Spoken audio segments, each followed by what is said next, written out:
Anton Wilhelm Amo was taken by violence from his native country, that today's Ghana, and by Dutch slave traders.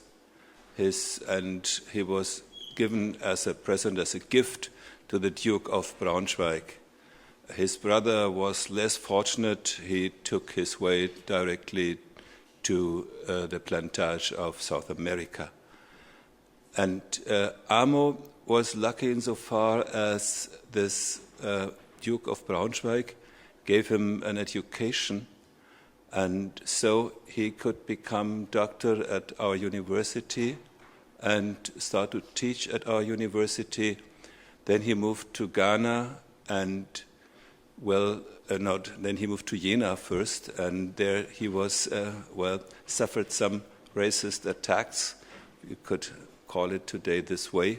And then he decided to go back to Ghana, and where we have the report of a Swiss doctor of a Dutch ship who visited him and at the end of his life, and as a well-honored and very important person, also in his, so to speak, homeland. Now today, Amo has become something like an international or worldwide icon, just showing the absurdity of the possibility to steal someone, to take him by violence from his home, and to give him as a gift to somebody else, to treat a human being as a property that can be alienated and given to someone. On the other hand, he's an icon as well because he made this academic career, showing in this time, and this was important, that there's no problem for anybody from any part of the world becoming also a successful and really well-respected academic teacher. This double view on Amo gave us a reason to dedicate to him this kind of lecture, and I'm very pleased to have one very important person, one of the leading figures of today's post-colonial studies, Professor Achille Mbembe. He will be introduced more efficiently by my colleague Richard Rothenburg. Thank you.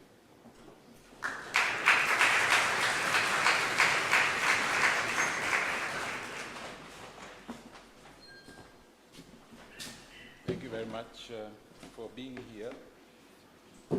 I want to add a sentence to the introduction Matthias just gave. When Matthias and myself, we initiated the named lecture, the Amo lecture, we intended to establish a highbrow platform for contemporary and historical debates on critique, emancipation, decolonization, with a particular focus, namely a focus on projects that interrogate the situatedness of every claim of universality or universalizing claim. To judge on whether we have succeeded in doing what we have promised to do, I defer to you, and also I must say to the authorities of this university. Another more personal remark, since I am no longer professor of this university, but a retired professor of this university since the 1st of October.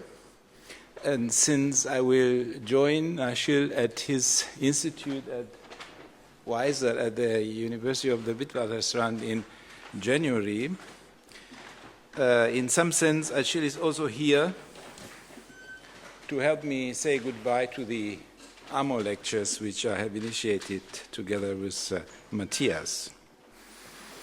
And I think we all hope that Matthias will find new and strong allies in the university who will understand the importance of having this lecture, particularly during the difficult times we are, again, one must say, living through, living in, when deeds and expressions of xenophobic and racist hatred to be seen and heard in Germany during the last 5 years have reached a level that was unimaginable 10 years ago. So these were my two introductory remarks. Now I'm introducing the speaker of today. Since 2003, Achille Mbembe is a research professor for history and politics at Wits Institute for Social and Economic Research at the University of the Witwatersrand in Johannesburg in South Africa. He obtained his PhD in 1989 at Panthéon-Sorbonne University in Paris. Subsequently, he obtained a diplôme d'études approfondies in political science at the Institut d'études politiques, also in Paris. He then moved to the USA, where he was following the usual American career, but a little bit faster, an assistant professor for between 88 and 90 at Columbia University, then a senior research fellow from 90 to 91 at the Brookings Institute, an associate professor from 92 to 96 at the University of Pennsylvania. Between 1996 and 2000, Achille was executive director of the Council for the Development of the Social Sciences in Africa, CODESRIA. And at the end of this period, I think he happily withdrew from that management position. I think he also made others happy by withdrawing from that position and accepted a part-time position at Duke University, which he holds until today. Since 2016, he is a member of the American Academy of Sciences. Achille's publication, originally mostly or always in French, have attracted a wide audience and international attention since the early 90s. For instance, in Germany, you might not remember or be aware, he was first introduced to a broader intellectual public or audience through an article, Raubtiere und Reformen, Niedergang des Staates und Risiken der Demokratisierung, which was published in Lettres Internationales in 1993. His first widely quoted and celebrated essay was on post-colony, which was published in 2001 with University of California Press, Berkeley. And 1 year before that, in French, De la post-colonie, essai sur l'imagination politique dans l'Afrique contemporaine, with Katsala, which is his French publishers until today. Equally important became his article, Necropolitics, which was published in 2005 in the journal Public Culture. Now, since the list is long, I jump to the end. His last 3 books were translated into German soon after, or ever sooner after they appeared in French, and also sooner than they appear in English nowadays, which is due to the interest of Suhrkamp. Ausgang aus der langen Nacht, Versuch über eine Entkolonisierung Afrikas, Suhrkamp 2016, and the original in French 2010. Kritik der schwarzen Vernunft, Suhrkamp 2014, and the original 2013 in French. And Politik der Feindschaft, Suhrkamp 2017, in French 2016.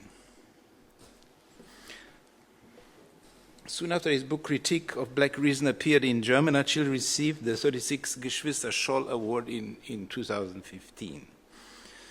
And this year he received the Gerda Henkel Award in Düsseldorf, and actually tomorrow he will receive the Ernst Bloch Award in Ludwigshafen. So, Achille, I'm happy that you made it. Since many years we had this intention. And now, so to speak, in the last moment, on my way out, I'm happy to welcome you here.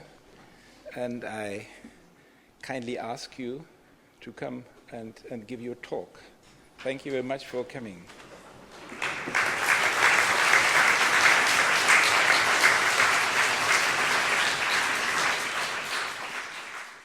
would like to express my deepest gratitude to Matthias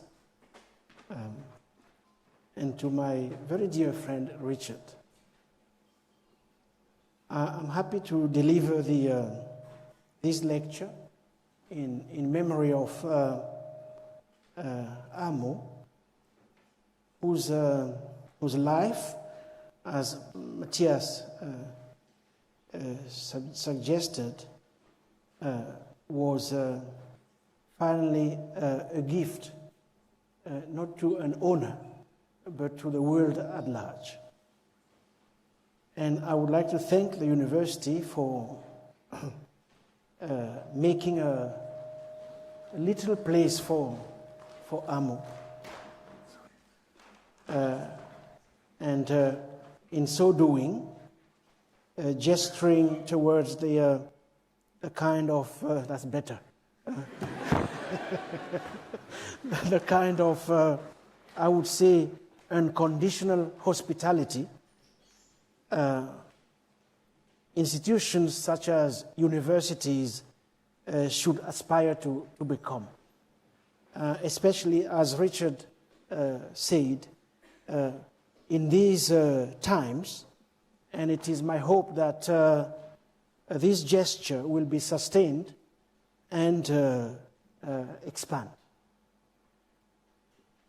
We are all aware of the ongoing controversies surrounding the question of whether or not to return to the owners the African artifacts conserved in Western museums. It's a controversy that is going on not only here, but also in France, in the continent itself, in Belgium, in the UK, and elsewhere. These controversies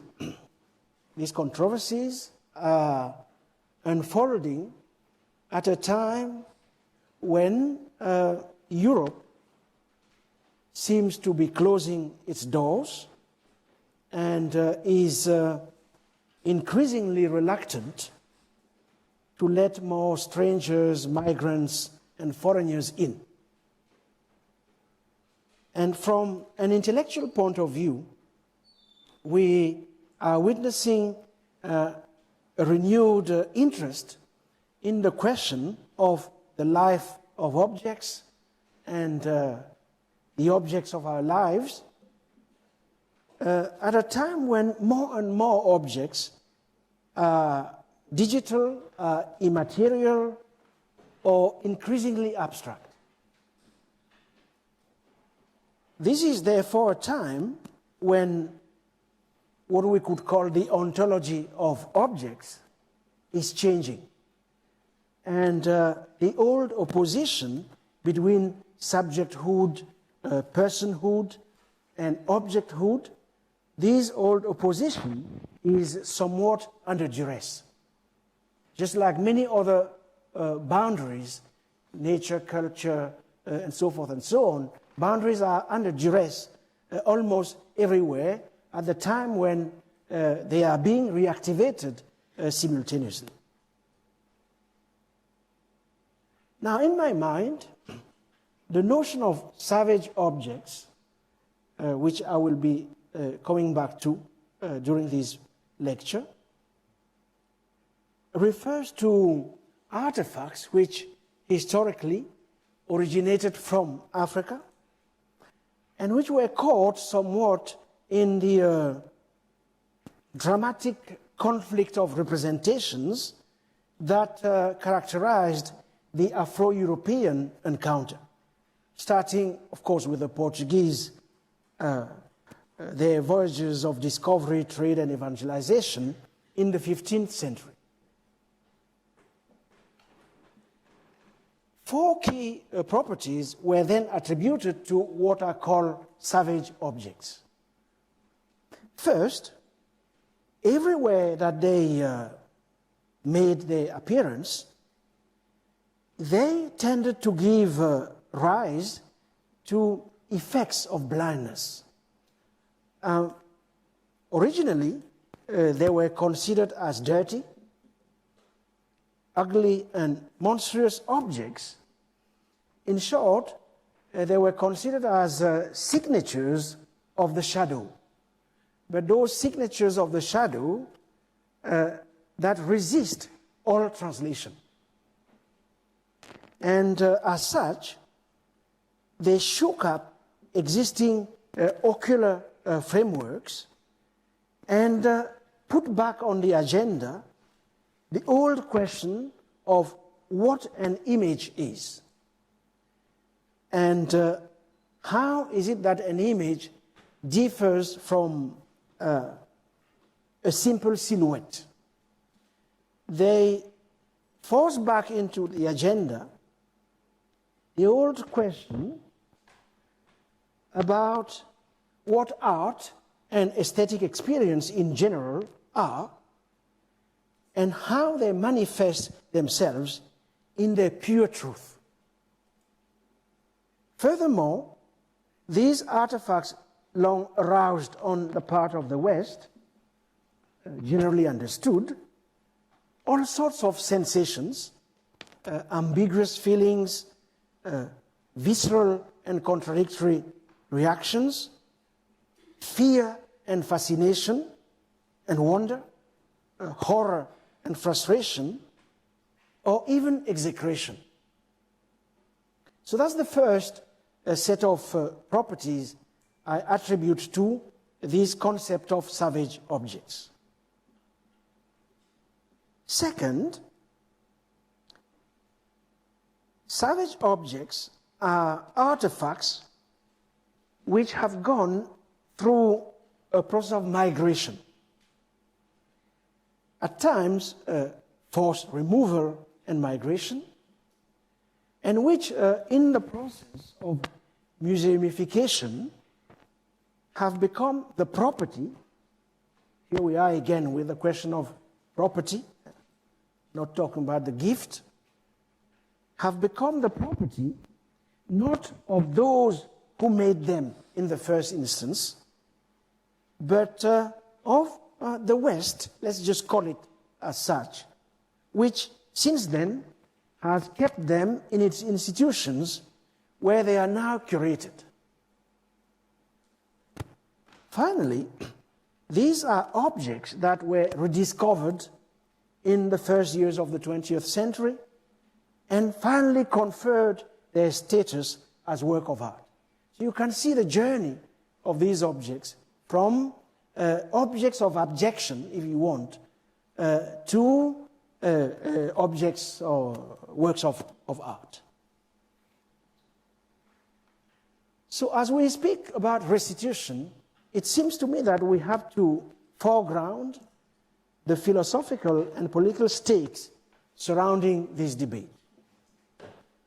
And in order to do so,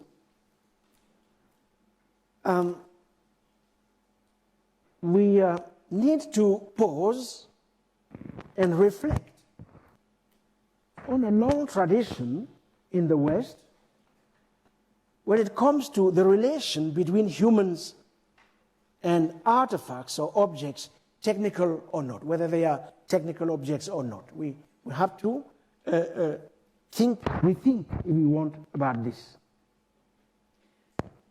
It is not the only one, but this is a tradition in which all the tools, machines, technological artifacts, and devices with which we interact are thought to serve either to replace human action or to respond to human expression or sensation. It's also a tradition where it is always believed that there is a risk attached to the making and use of objects. How much of the human activity should they replace? And since much of the human activity takes shape through the human body, how much of that body should they replace? To what extent should they be made at the image of the human and of that very body? These are some of the questions when you look into the history of the relationship between objects and people in the dominant Western tradition. These are questions that permeate those debates. You find them in Marx, you find them in Le Roi Gourand, you find them in Stigler, and in many other bodies of text that are available. So in a sense, in this tradition, there have always existed a constant obsession about how to keep tight the borders between the human and that which he or she creates. The anxiety has been such that borders might be erased, and with their erasure, the loss of the knowledge concerning where machines and objects should end and where bodies should begin. It's a permanent obsession. Our contemporary intimacy with machines has also exacerbated this anxiety, and it has made identifying the point where machines should end and bodies begin more difficult than ever. Witness, for instance, the spread of multi-touch interfaces through digital devices of all kinds, virtual objects on computer screens, and the sensory stimulation that they generate. Or take into consideration the fact that robots nowadays can realistically reproduce human movements or be used as surrogate bodies or act upon the world in place of a human being. So that anxiety and obsession has not at all gone away. In fact, it is accompanying our transition to the new technological age we are entering. The point I want to make by recalling all of this is that this anxiety has never been universal.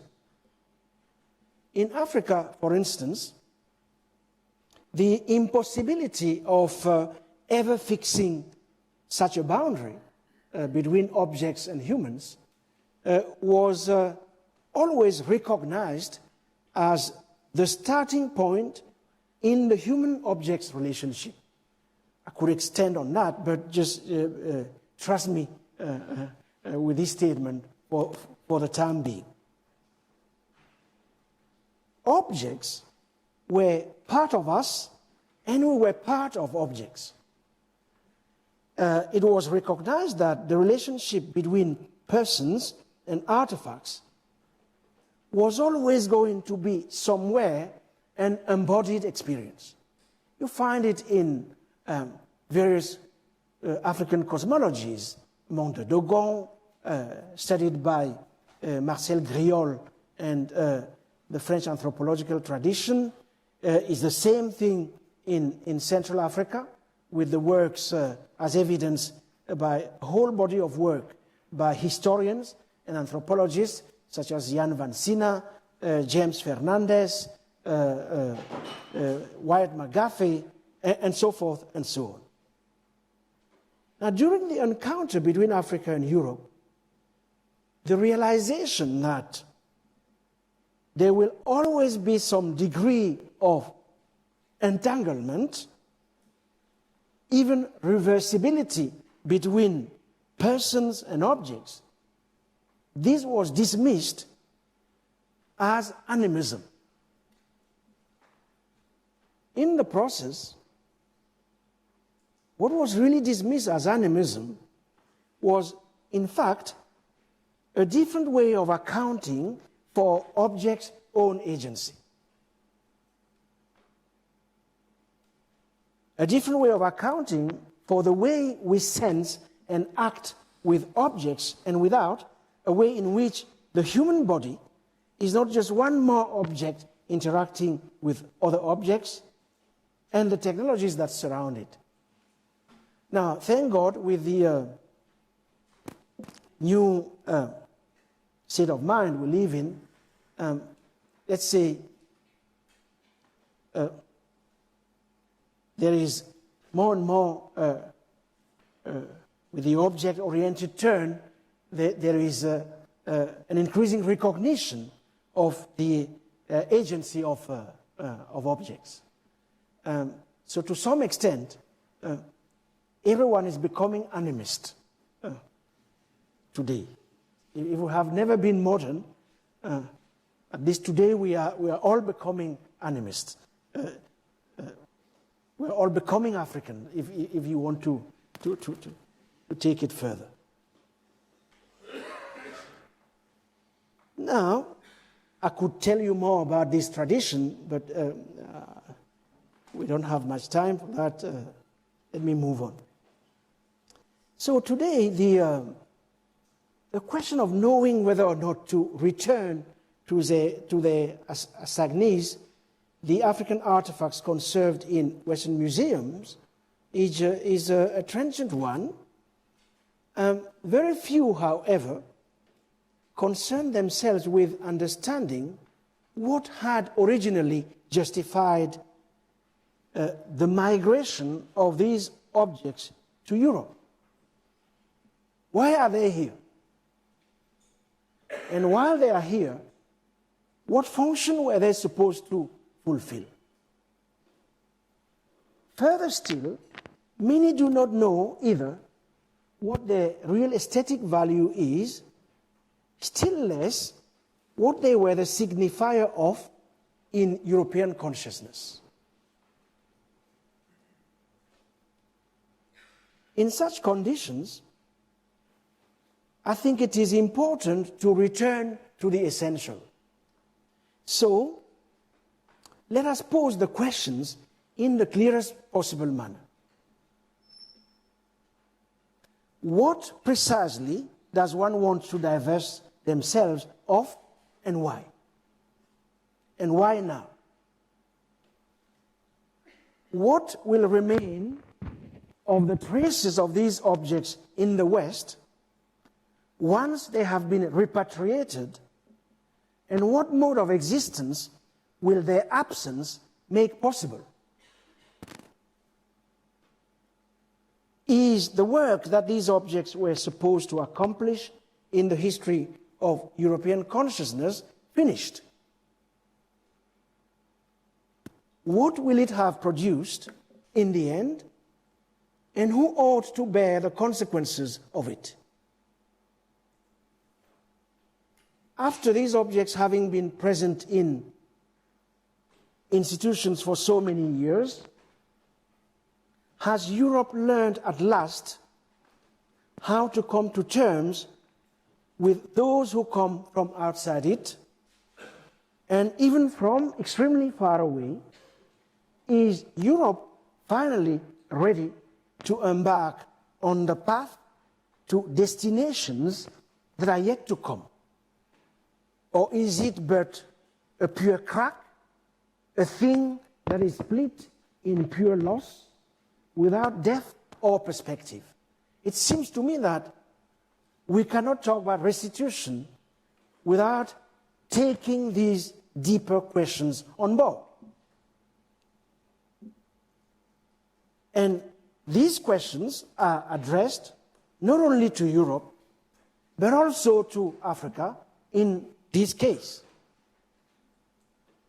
If we do not take them on board, then, let me put it differently, we will make your task too easy. And it's not in anyone's interest to make your task easy after all that you have done. So you see, that's the perspective I would like to develop tonight. Now,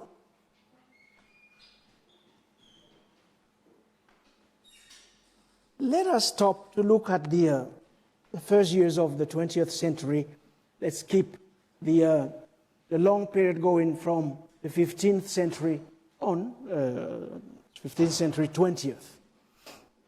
Let's just look at the first years of the 20th, when, after having long scorned these objects, the West started to rediscover them and to assert their purely formal and plastic qualities, to assert the sensation of depth that they evoke, or again, their way of engendering space, their power of affective intensification, and so forth and so on. Something you find, I was talking with Judith about Carl Einstein and his work, Naked Plastic. This is the object precisely of this work, and he is probably among the first to begin to be interested in the formal qualities of these objects, to be interested in their aesthetic qualities. So here Germany somewhat opened the path for others to follow. So Einstein, for instance, argues that these objects freed sculpture not only from all perspective, but also from all pictorialness. At the same time, and for its part, the then nascent ethnography sought to embed them in their context of birth with the aim of disclosing their social meaning. So basically you have two traditions that emerge at the beginning of the 20th century. One tradition that is preoccupied with the aesthetic qualities of the objects, the formal properties, the intensive surfaces, and another tradition that is preoccupied with restituting these objects to the sociological, ethnographic context in order to elicit what they mean in those contexts, which is different from what they mean in museums when they go through the process of museumification. And it seems to me that we are still, for those who are interested in this intellectual history, we are still seeing this tension in the study of African objects today.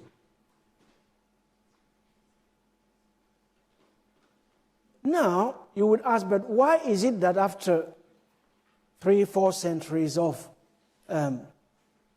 depreciation, why is it that suddenly at the beginning of the 20th century, Europe feels the need to give to these objects, abject objects, the status of works of art? What's going on?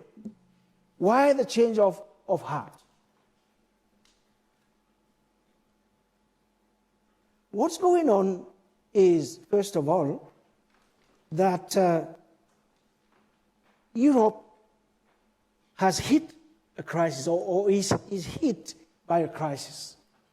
At the time when it recognizes the status of objects of art to African objects, it is in the middle, engulfed in the middle of a very serious crisis, of which a number of philosophers have written about.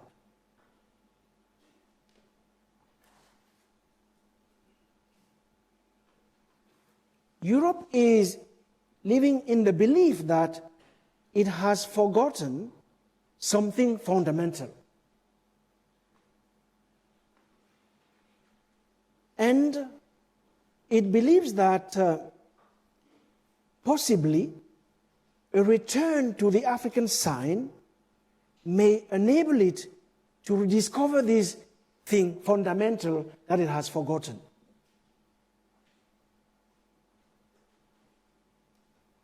What is this something that Europe says it has forgotten?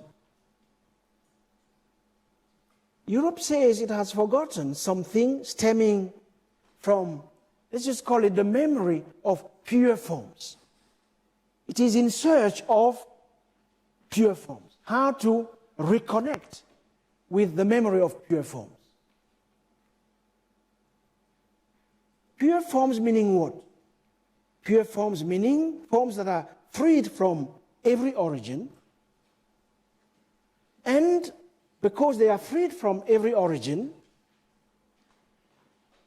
they are susceptible to open the path to an ecstatic state. An ecstatic state meaning that ultimate degree of expressive intensity and the sublime point of sensation. Europe is looking for ecstasy. And it believes that it has lost the connection with the possibility of experiencing ecstasy, and therefore experiencing pure forms.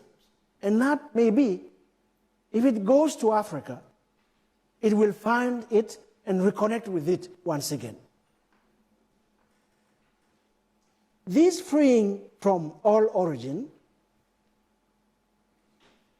is at the same time, or at least perceived at the same time, as a freeing from all perspective. Negro art, because that is the name given to it then, l'art nègre, Negro art, so the claim goes, reduces the psychic distance between spectator and image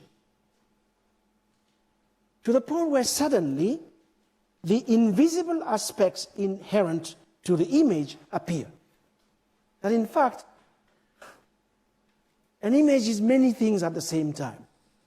And that what is really the essence of the image is that which is invisible, that which you cannot see, or you can only see as a result of the deployment of a set of capacities not everybody is entitled or owner of. Which is indeed, by the way, a very African quote-unquote thing. So, underlying itself therewith is the possibility of an absolute perception. The object is not only contemplated by consciousness, but also by the psyche. That is what Europe is looking for. So that's the first, let's say, epistemic conditions, which have, of course, various political implications. We're in the middle of colonialism. The conditions under which these objects, abject objects, become works of art. So when we say we want to restitute them, does it mean that the work that they were supposed to do, which I have just described, has been done, and now we don't need them any longer, and we can dispense of them? I think is not it is an important question to ask if you want.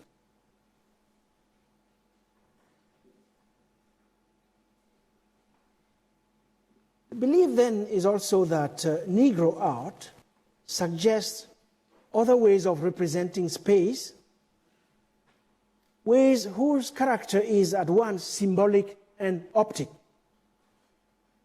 In the sense that what these objects give to be seen is a mental equivalent of the image rather than the image itself.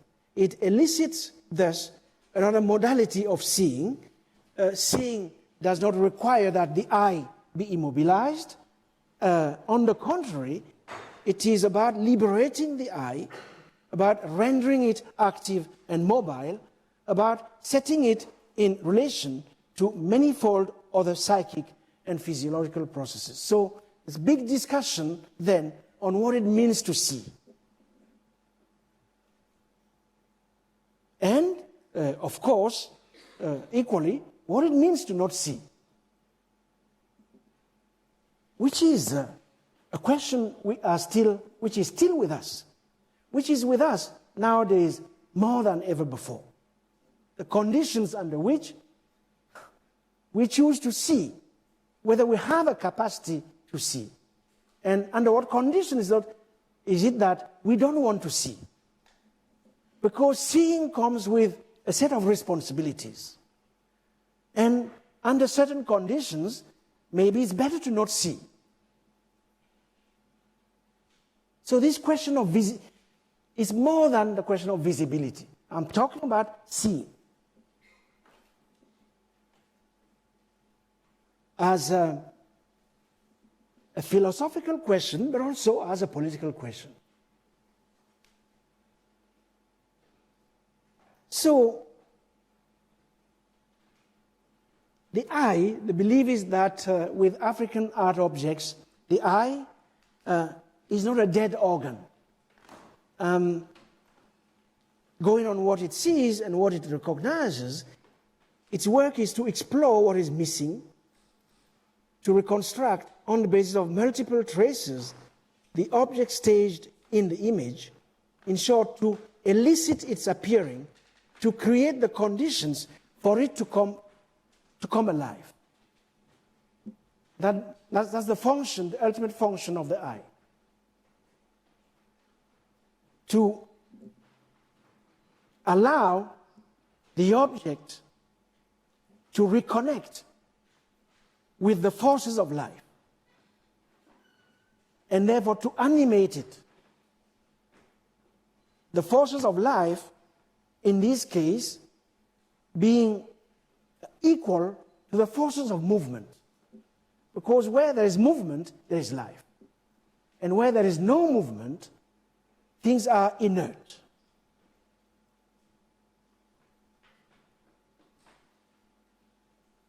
I could go on and give you additional reasons why, at the beginning of the 20th century, the status of objects of art is conferred to these artifacts. For instance, reasons having to do with the preoccupation in the early 20s of stories of recommencement and stories of the end. Commencement being the point of departure of a mutation towards something else. The question then being whether art can effectively serve as a point of departure toward a future that would not merely be a simple repetition of the past. The end, as for it, being thought as a mode of accomplishment or a form of catastrophe. So at the start of the 20th century, African objects contributed to rekindling these core debates in a Europe searching for another thinking of time, another thinking of the image, and ultimately another thinking of the truth.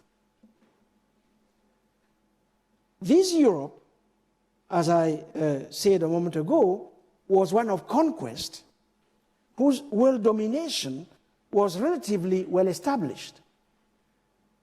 But it is also a Europe that was simultaneously beset with doubt, for in the last instance, this dominion over the rest of the world, and colonialism in particular, was set, as the great poet Aimé Césaire will later suggest, was set on an apocalyptic structure. This Europe wondered whether its dominion over the world was not ultimately purely spectral, and whether it was possible to elaborate a thinking of time, a thinking of the image, a thinking of the truth that was not a simple thought of nothingness, but a veritable thought of being and of relation, which you find then pushed to ultimate elaboration in the works of Heidegger, in the work of Husserl, and a number of others. So today, when there is much talk of restitution, we must recall the irreplaceable functions that in their ambiguity, African objects will have fulfilled in Europe's historical trajectory.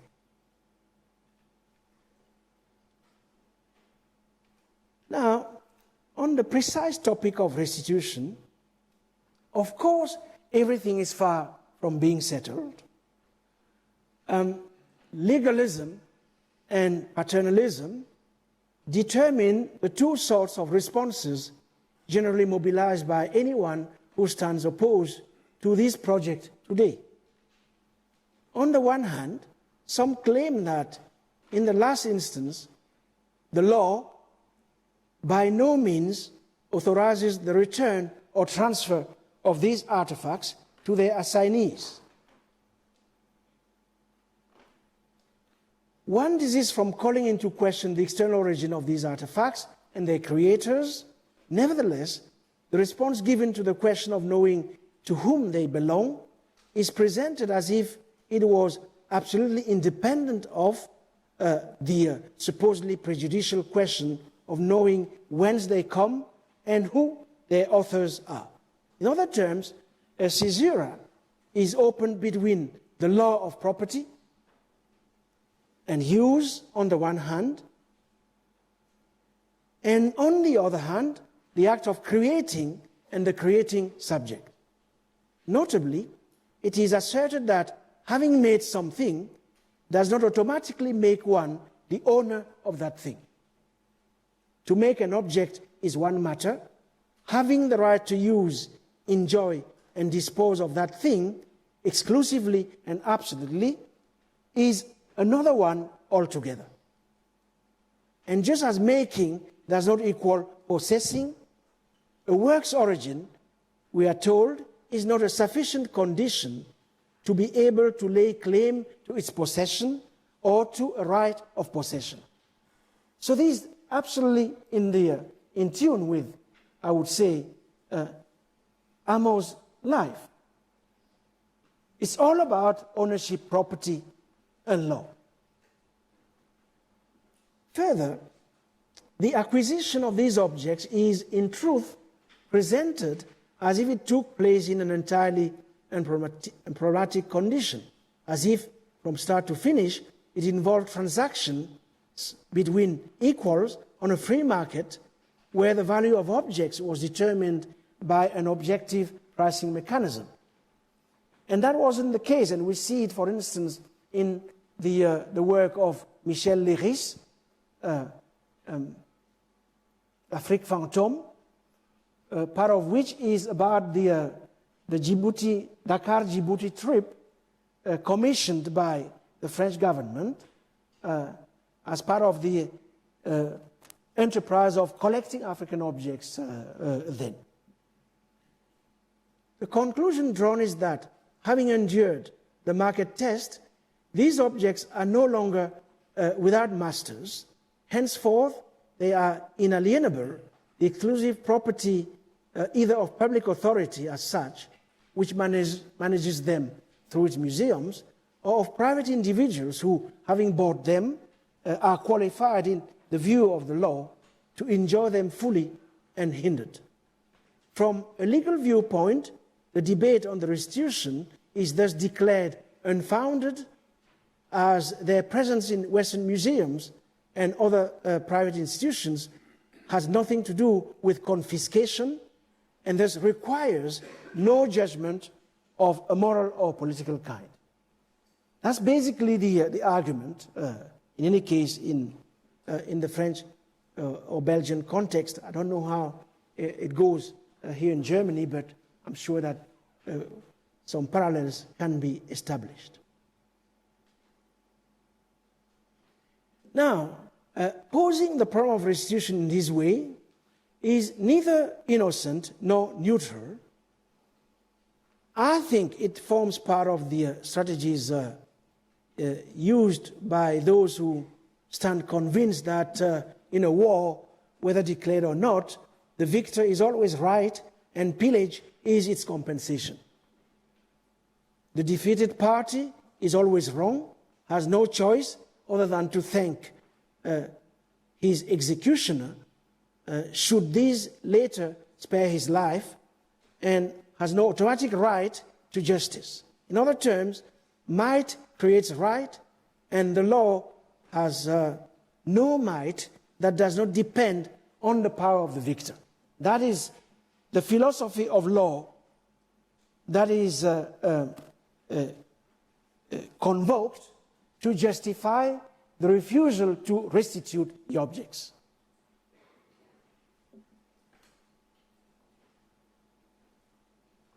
Because in this philosophy of law, the law's function is then no longer to serve justice, but to guarantee existing force relations. So we need to leave that concept of the law behind, because it is dissociated from the obligation of justice. That's basically the point I'm making. We also need to leave behind an approach to restitution that is exclusively quantifiable, since restitution is then considered from the sole viewpoint of the institution of property and the law that ratifies it. So what I'm trying to do now, in case you get a bit lost, what I'm trying to do is to look into the key arguments that are put forward by those who refuse, who are opposed to the principle of restitution. I'm looking into that and assessing the validity of their arguments. And I'm trying to find a way of, therefore, coming up with a concept of restitution that goes beyond legalism and that goes beyond the institution of the private property. That's what I'm trying to do. Private property and the law of quantification, that which can be quantified. I'm trying to get out of that conundrum, which, as far as I can see, doesn't help us very much to, let's say, frame the issue in a future-oriented manner. Having said this, I think that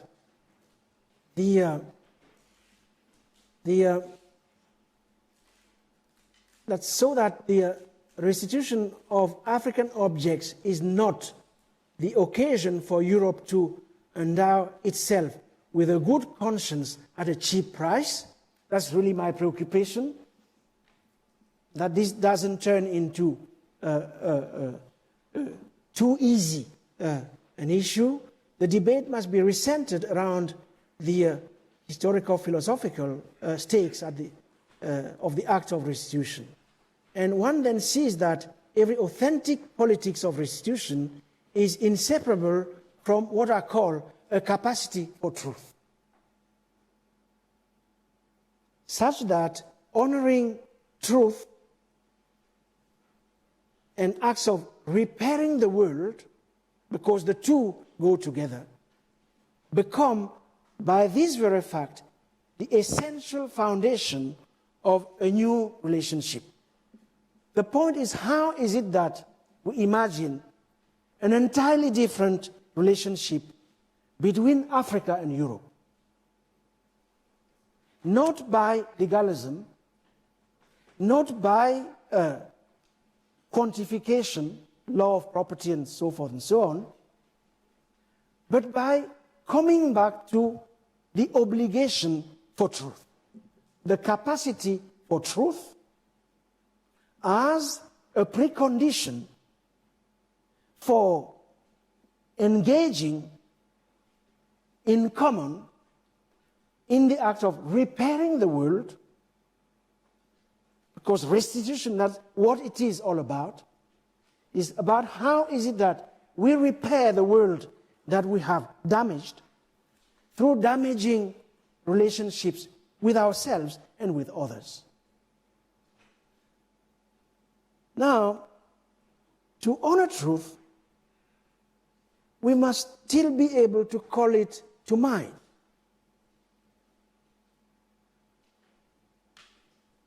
And let me just summarize it then in one sentence.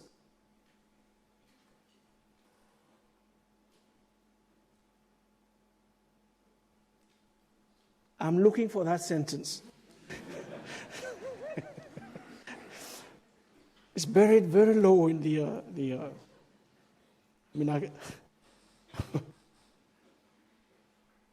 Look, the sentence is this.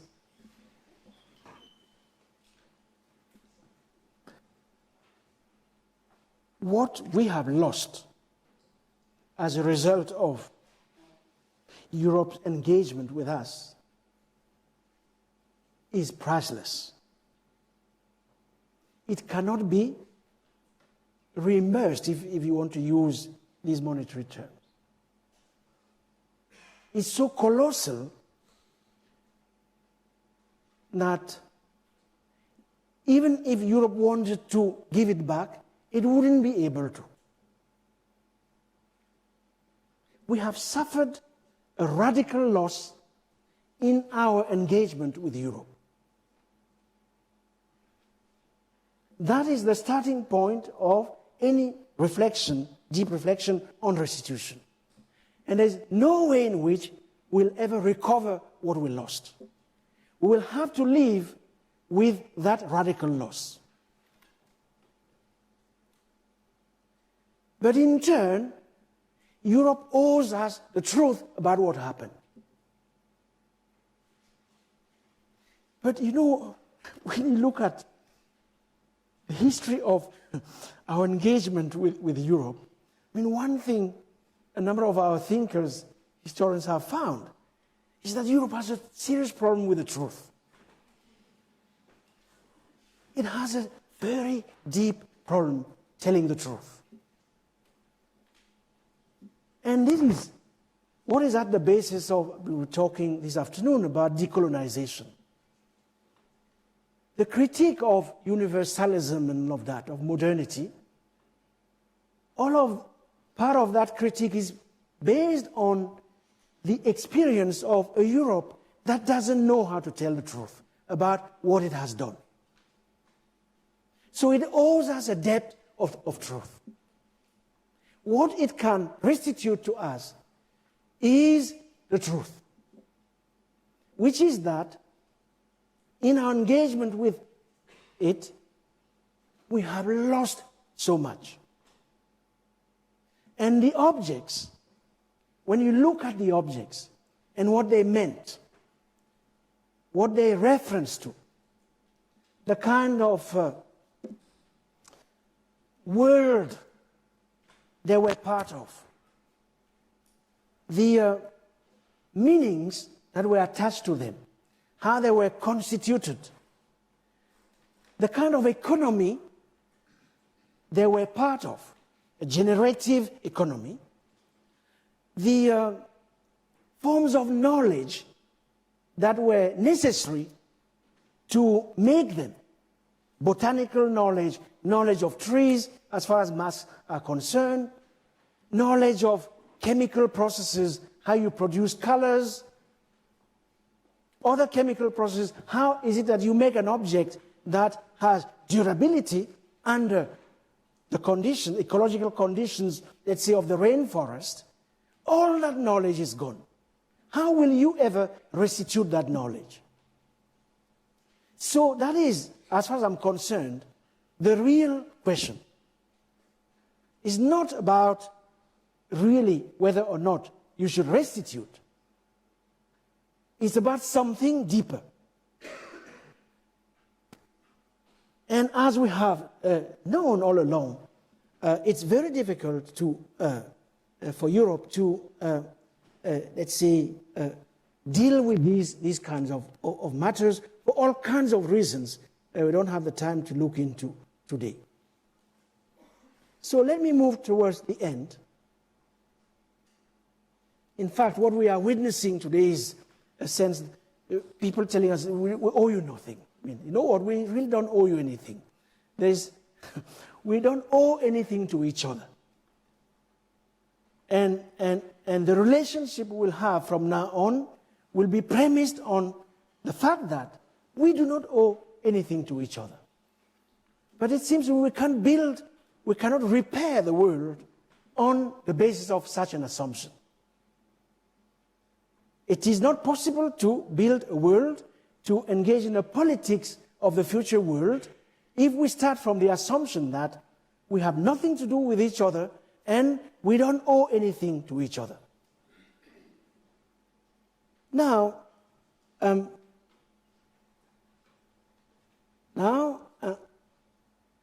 told you that knowledge is lost. Let me just go quickly. I think, of course, restitution is not the same thing as repentance. One does not, there are irreparable losses that no compensation can ever bring back, which does not mean it is not necessary to compensate. And to have compensated does not mean to have erased the wrong. To compensate, as Kwame Anthony Appiah underlines, is about offering to repair the relation. And in fact, when we look at African precolonial systems of thought, that was the basis of any philosophy of restitution. Restitution had to do with the reparation of the relationship. And a reparation of relationship presupposed honoring the truth. So let me conclude all of this. I think that honoring the truth comes with the commitment to learn and remember together. And as Edouard Glissant never ceased to reiterate, and I quote him, each of us needs the memory of the other.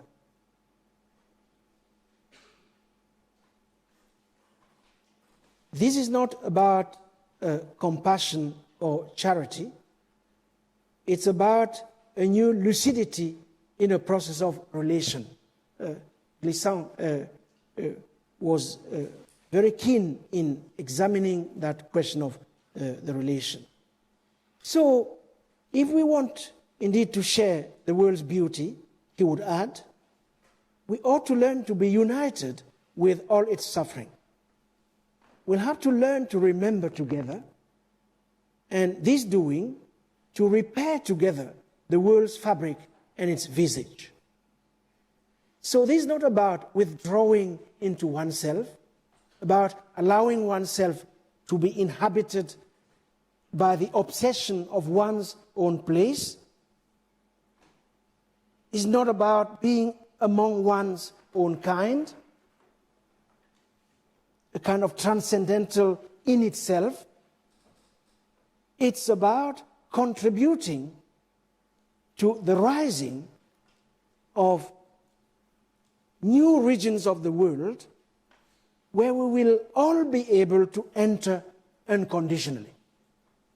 It's about embracing, eyes wide open, the inextricability of the world, its entangled nature, and its composite character. If restitution has to mean something, this is what it has to mean. Thank you very much.